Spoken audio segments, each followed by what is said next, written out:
Venerable Paphnutius and Euphrosynē of Alexandria. Commemorated on February 15th. Our Venerable Mother Euphrosyne was born at the beginning of the 5th century in the city of Alexandria. She was the only child of illustrious and wealthy parents. When she was 12 years old, her mother reposed, and so the girl was raised by her father, Paphnutius, who was a very devout Christian. He was in the habit of visiting a certain monastery where the igumen was his spiritual father.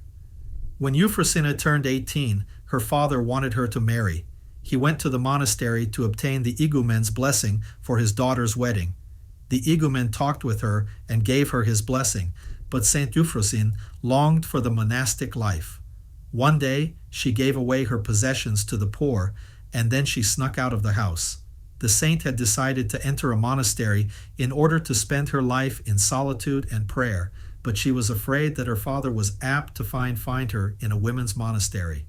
Therefore, she disguised herself as a man and entered the same men's monastery which she had visited with her father from her childhood, calling herself Smaragdos. The monks did not recognize Euphrosyne dressed in men's clothes, and so they received her into the monastery. The monks were impressed by her spiritual struggles and by her willingness to serve everyone. There in a solitary cell, Saint Euphrosyne spent 38 years in spiritual endeavors, fasting and prayer, thereby attaining a high level of spiritual accomplishment. Paphnutius was deeply saddened by the loss of his beloved daughter. More than once, on the advice of his spiritual father, he spoke to the monk Smaragdos, disclosing his grief and receiving spiritual comfort. Before her death, Saint Euphrosyne revealed her secret to her grieving parent and insisted that no one but he should prepare her body for burial. After he buried his daughter, Paphnutius distributed all his wealth to the poor and to the monastery, and then he was tonsured.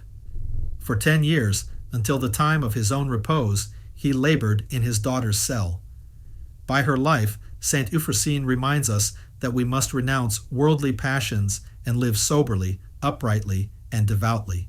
Titus 2:12. That is, after rejecting the desires of this vain and sinful world, we ought to live abstemiously, with justice toward our fellow human beings, and with piety toward God. Saint Euphrosyne and her father are also commemorated on September 25th. Ave Maria Stella